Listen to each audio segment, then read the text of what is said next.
Frères et sœurs en Jésus-Christ, bonjour. Bienvenue une fois de plus à notre émission Une minute avec Dieu. Aujourd'hui, nous sommes mercredi 15e jour du mois de février de l'an 2023. Nous rendons grâce à Dieu pour la grâce qu'il nous donne de partager encore ensemble ce matin. Je suis le serviteur Manel. Et comme vous le savez, notre émission est divisée en deux parties, à savoir la première partie, celle de la prière, et la deuxième partie, celle de l'enseignement.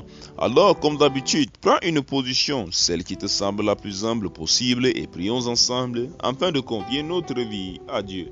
Au nom de Jésus-Christ, nous sommes en prière. Éternel vivant, éternel Dieu d'amour, éternel Dieu de bonté, Dieu de magnificence, nous venons devant ta face dans le nom de Jésus-Christ. Nous nous procédons devant ton saint trône, car Seigneur, nous savons que nous sommes pécheurs. Et nous te supplions, Père éternel, lave-nous par le sang de Jésus-Christ qui a coulé à la croix pour nos péchés. Éternel vivant, éternel Dieu d'amour, devant tes pieds, nous venons déposer entièrement notre vie, nos fardeaux, Père éternel. Ô Dieu, nous reconnaissons, nous savons que tu vois ce péché qui s'attache à nous, ce péché qui refuse de se séparer de nous. Père, nous prions au nom de Jésus-Christ, Père éternel, que ce péché nous libère, que tu nous libères de ce péché dans le nom de Jésus-Christ. Éternel vivant, éternel puissant, entre tes mains nous venons nous remettre, afin que ton esprit nous remplisse et nous guide dans tes voies. Ô Dieu, ô Roi, nous intercédons, Seigneur Dieu Tout-Puissant, pour tout être vivant dans ce monde, Père. Nous intercédons pour toute cette génération, afin que ta main puissante et vivante descende, agisse et que ta volonté soit celle qui s'accomplisse dans la vie de chacun. Père éternel, merci parce que tu te souviens de tous ceux qui crient à toi, de tous les affligés. Ô Dieu, ô Roi, sois béni, sois magnifié, sois exalté par Jésus-Christ. Au nom de Jésus-Christ, nous avons prié. Amen. Bien-aimés, nous sommes arrivés à la deuxième partie de notre émission. Et aujourd'hui, je voudrais que nous partagions sur quelque chose. Il est bien vrai, nous sommes en train de partager sur le livre de Marc, mais aujourd'hui, le Seigneur a voulu que nous partagions sur ceci, sur la marche avec Dieu, sur la confiance en Dieu, sur notre esprit, sur le Saint-Esprit. Car la marche avec Dieu le plus souvent est compliquée pour certaines personnes. Le plus souvent la marche avec Dieu, le désir de marcher avec Dieu est profond dans notre cœur. Mais les actes ne s'en suivent pas. Mais je voudrais vous dire, vous rappeler que la Bible nous dit que c'est de l'abondance du cœur que parle la bouche. Il y a beaucoup parmi nous qui disent que j'aime Dieu ou encore qui ont ce profond désir d'aimer Dieu profondément. Mais dans leur vie, on ne voit pas les fruits, mais le plus souvent, ils se cachent selon vous dire que ce n'est pas par mes œuvres, ce n'est pas par mes actes que tu verras si j'aime Dieu. Car Dieu c'est dans le cœur, mon bien-aimé, je veux que tu le saches, Dieu c'est dans le cœur, mais la Bible dit également que c'est de l'abondance du cœur que parle la bouche. Le comportement que tu affiches à l'extérieur, ce comportement ne vient pas d'ailleurs que de l'intérieur. Quelqu'un qui affiche un comportement d'humilité, c'est parce que dans son cœur, le plus souvent, il y a l'humilité. Quelqu'un qui affiche un comportement d'orgueil, c'est parce que dans son cœur, il y a l'orgueil. Alors, toi, ma bien-aimée, toi, mon bien-aimé, si en ton cœur, il y a Jésus-Christ, alors, normalement, ton comportement que tu affiches doit être celui de Jésus-Christ, parce que en ton cœur, il y a le Seigneur Jésus-Christ. Mais le plus souvent, nous nous rendons compte que nous sommes chrétiens depuis longtemps, mais nous continuons à vivre la même vie, nous continuons à vivre les mêmes débauches, nous continuons à vivre les mêmes suies. Nous sommes dans les mêmes problèmes et le plus souvent, nous disons que non, ce n'est pas nous qui faisons ou encore nous comptons sur la miséricorde de Dieu. Mais mon bien-aimé, ma bien-aimée, je voudrais encore te dire ceci. Il est écrit dans le livre de Jean, le chapitre 1, le verset 12, qu'à tous ceux qui l'ont reçu, il leur a donné le pouvoir de devenir enfants de Dieu.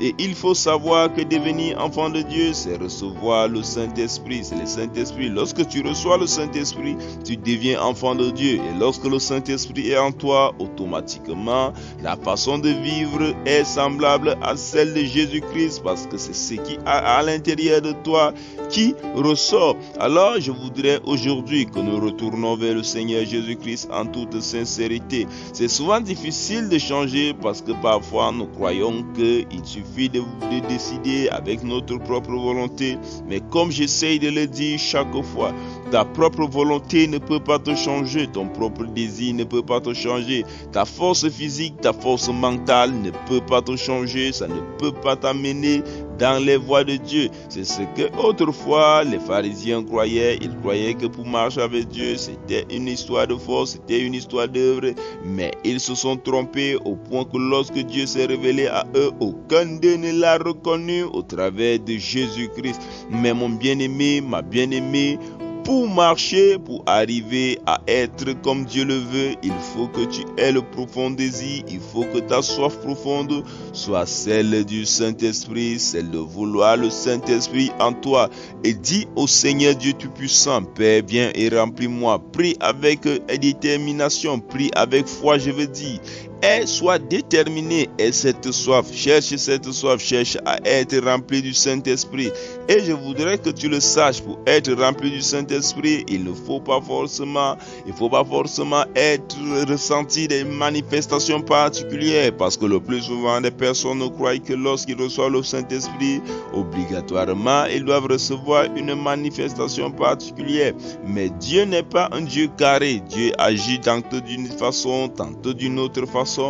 Une personne peut être à côté de toi, il reçoit le Saint-Esprit, se met à parler en langue. L'autre est à côté, il reçoit le Saint-Esprit, se met à prophétiser. L'autre est à côté, il reçoit le Saint-Esprit, il a une chaleur au corps. L'autre reçoit le Saint-Esprit, mais il n'a aucun symptôme, mais le Saint-Esprit est là. Mais plus tard, il verra que en lui, la vie devient semblable à celle de Jésus, parce que le Saint-Esprit travaille en lui. Alors, mon bien-aimé, ma bien-aimée, ce n'est pas les ressentis que tu recherches, mais c'est la vérité que tu recherches. Donne ta vie sincèrement au Seigneur Jésus-Christ, parce que lorsque tu vas le faire, lorsqu'il viendra et vivra en toi, automatiquement ta vie changera. J'ai voulu que nous parlions de cela aujourd'hui parce que je suis sûr d'une chose, je ne voudrais pas t'offenser, mais la vérité c'est que nous sommes nombreux qui disons que nous sommes chrétiens, mais en réalité nous ne sommes pas, parce que être chrétien, ce n'est pas être une personne avec une apparence particulière, mais être chrétien, c'est réellement avoir le Seigneur Jésus-Christ dans notre vie. Car tu peux être d'une telle religion ou d'une telle autre église, je veux dire, mais si tu n'as pas le Christ dans ton cœur, tu n'es pas chrétien. Une autre personne peut se dire, n'appartient pas à telle ou telle église, mais si la personne a le Christ dans son cœur, cette personne est chrétienne. Et je voudrais que tu le saches. Quand tu reçois le Christ, automatiquement, il y a des choses qui changent en toi, car c'est de l'abondance du cœur que la bouche parle. C'est de l'abondance de Christ que tu vivras également. Mon bien-aimé, ma bien-aimée, ce que j'essaie de te dire aujourd'hui, c'est qu'il est important pour toi de te mettre à genoux et de regarder encore droit vers le Seigneur Jésus-Christ, de te concentrer sur la soif de recevoir l'Esprit de Dieu. Beaucoup d'entre nous croient que c'est parce qu'il est chrétien, parce qu'il se dit chrétien depuis 15 ans, depuis 20 ans, alors forcément il est déjà sauvé. Mon bien-aimé, ça peut faire 40 ans que tu pars chaque jour à l'église, mais en réalité tu n'es pas encore sauvé, parce qu'au fond de toi, si tu vois encore certaines choses en toi, si tu vois encore une certaine vie en toi, c'est que tu n'as pas encore reçu le Christ.